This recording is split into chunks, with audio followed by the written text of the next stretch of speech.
Yellowstone National Park is one of the most dangerous places when it comes to encountering animals who want to kill you.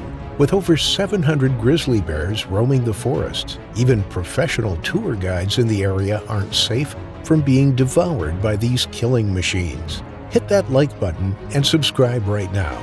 This is the gruesome grizzly bear attack on Charles Mauled. Welcome to Final Affliction. Yellowstone National Park is an American national park located in the western United States, largely in the northwest corner of Wyoming and extending into Montana and Idaho. Yellowstone was the first national park in the U.S. and is also widely held to be the first national park in the world. The park is known for its many geothermal features, especially the Old Faithful Geyser, one of its most popular.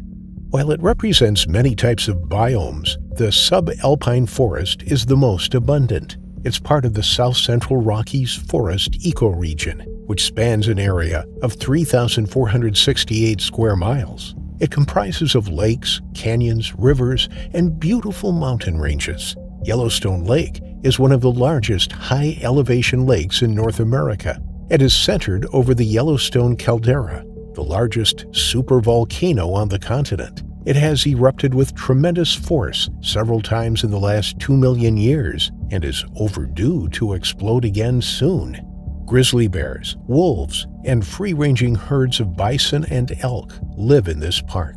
It's safe to say Yellowstone National Park is a dangerous place to be, and with numerous recreational opportunities, including hiking, camping, boating, fishing, and sightseeing attracting nearly 5 million visitors each year, it's no surprise that it's seen its fair share of tragic deaths.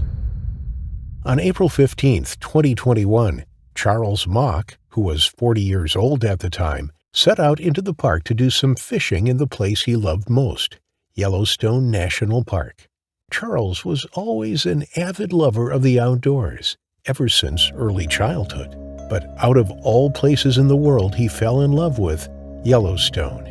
When he turned 30, he moved there permanently, just so he could spend every bit of spare time he had in the park. The overwhelming sense of peace and happiness he experienced in the rugged remoteness of the park was so much that he soon sought out work inside the park. Charles wanted to spend every waking second of the day in Yellowstone and finally got his wish when he landed a job as a tour guide for backcountry adventure.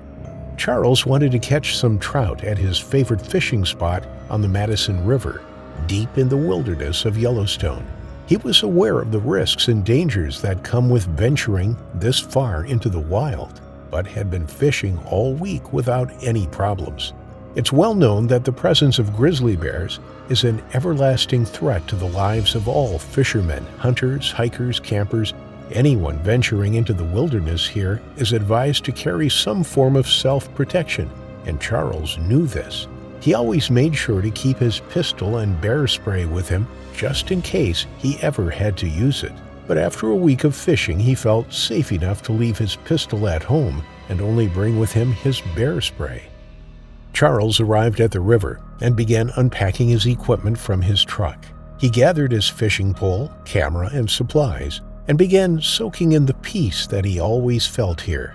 He also brought along his tackle box full of other important items and began his half-a-mile hike down the trail towards the water. As always, he kept a wary eye out during the walk for the variety of dangerous animals in the area.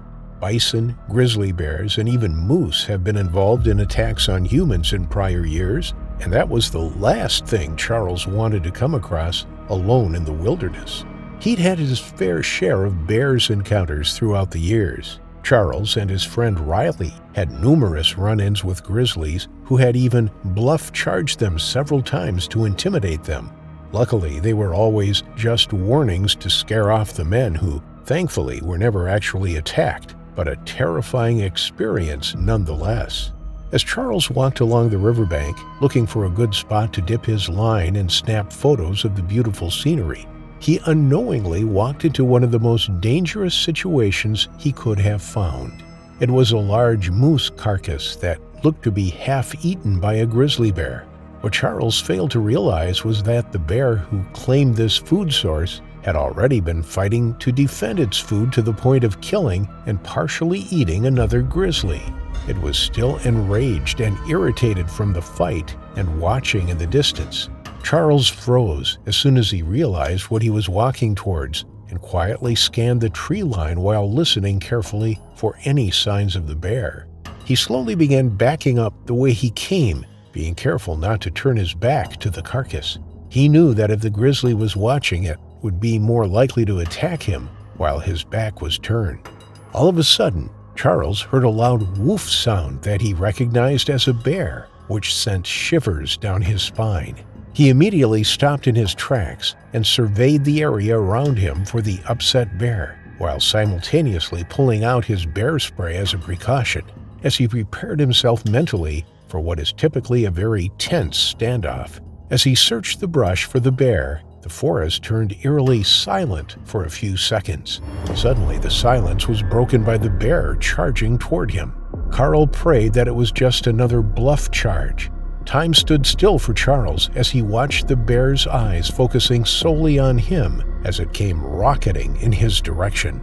The bear closed the last 100 feet of distance with blinding speed as Charles unloaded his bear spray at the grizzly. The orange cloud of bear spray engulfed the bear, but it seemed to have done nothing but make the bear more angry as it quickly tackled and knocked Charles to the ground. The 700-pound bear pinned Charles to the ground and focused its attack on Charles' head and neck. It swiped its massive claws through Charles' flesh, while its powerful jaws carved grooves into his skull. The bear seemed to be targeting its attack on Charles' head, continuously biting and swiping at his scalp, removing significant portions of flesh in the process. It then bit into his neck, tearing flesh and crucial arteries from his body. Blood started to spray onto the bear and forest around him. Charles desperately raised his hands over his head and neck as a shield, but the bear clamped down on them and crushed them into useless lumps of bleeding flesh.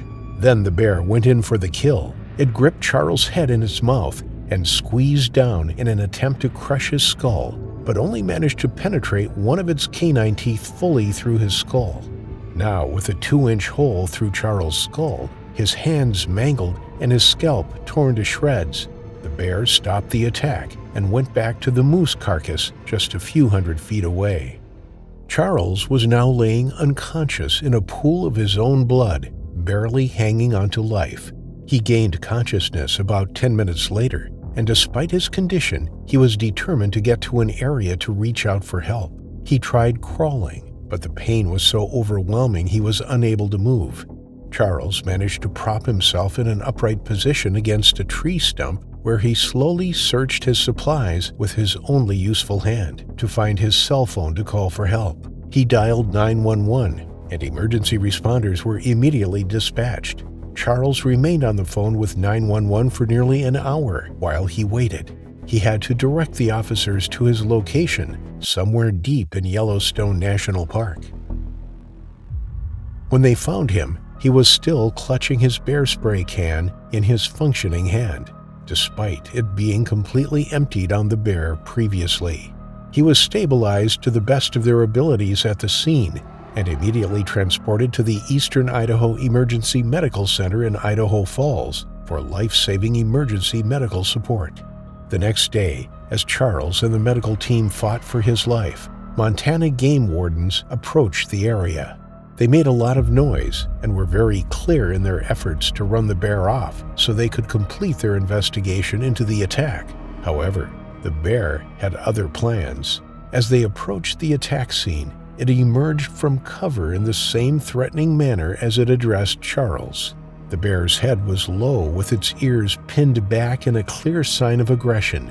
The wardens fired off special rounds that crackle and pop in an attempt to persuade the bear to back off, but it failed. As the bear powered toward the 7 volunteers and their dog, it got bogged down in some thick brush, temporarily slowing its attack. The bear quickly regained its traction and continued its advance toward the group. The bear reached within 40 feet of the men before they discharged lethal rounds and dropped the bear. As its blood seeped into the soil, its rage and aggression dissipated as it stopped all movement.